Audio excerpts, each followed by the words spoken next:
জামাতের ফাঁদে পা দিয়ে যতটুকু নষ্ট করেছেন আর নষ্ট করবেন না। মামুনুল হক সাহেব, আপনার সামনে বেগানা নারীরা, বেপর্দা ওয়ালি নারীরা কোমর দুলিয়ে দুলিয়ে হাঁটছে, আর আপনি সেখানে দেখে দেখে তাদের পেছনে পেছনে মিছিল করছেন।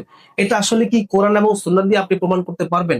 আপনার উপস্থিতিটা এখানে জামাত ব্যবহার করছে তৃণমূল পর্যায়ে পর্যন্ত। তারা বলছেন যে যদি এটা নাজায়েজ হইতো, হারাম হইতো, তাহলে মামুনুল হক সাহেবের মতন মানুষ আমাদের এই প্রোগ্রামে অংশগ্রহণ করতো না।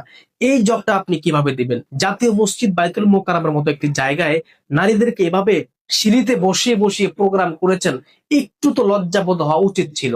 উম্মতের কওমি ওলামা একরামদেরকে আপনি যে নাকে চুনকালি মাখছেন, এই বিষয়টা কিন্তু আপনার একটু ভাবা উচিত। আপনি রাজনীতি করছেন, করেন, ইসলামী রাজনীতি করেন। জামাতের ফাঁদে পা দিয়ে যতটুকু নষ্ট করেছেন আর নষ্ট করবেন না। দয়া করে যদি আপনি এগুলো করতে থাকেন, তাহলে কওমি অঙ্গন থেকে আপনার নামটা কেটে আপনি জামাতে যোগ দিয়ে দেন। আপনার মতন মানুষ কওমি ওলামা একরামের কাছে দরকার নাই। আপনার মতন আল্লামা কওমি ওলামা একরামের অঙ্গনে প্রয়োজন নেই। এমন এর চেয়ে বড় আল্লামা ধ্বংস হয়ে গেছে, যেটাকে হালালকে হালাল বলতে পারবেন না, হারামকে হারাম বলতে পারবেন না। লোক মুখের লজ্জায়, নিজেদের আত্মগরিমার জন্য, ক্ষমতার জন্য, চেয়ারের জন্য, বিশেষ করে রাজনৈতিক একটি অবস্থান তৈরি করার জন্য আপনি যে কাজগুলো শুরু করেছেন জামাতের মতো, এটা কিন্তু কওমির একটি সাইনবোর্ড লাগিয়ে আপনি করতে পারেন না।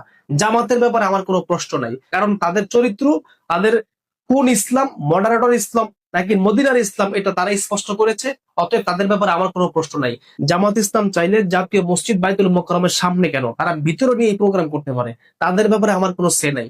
কিন্তু মামুনুল হক সাহেব, আপনাকে নিয়ে অনেক প্রশ্ন। বাংলাদেশের মুসলমানরা যারা প্রকৃতপক্ষে ইসলামকে ধারণ করে চলতে চায়, তারা অবশ্যই চায় যে মামুনুল হক যে ভ্রান্তে পা দিয়েছে, যে জামাতের খপ্পরে পা দিয়েছে, সেখান থেকে যেন অতি দ্রুত ফিরে আসে, একটা ইসলামিক রাজনীতি সঠিক চর্চা যেন করতে পারে।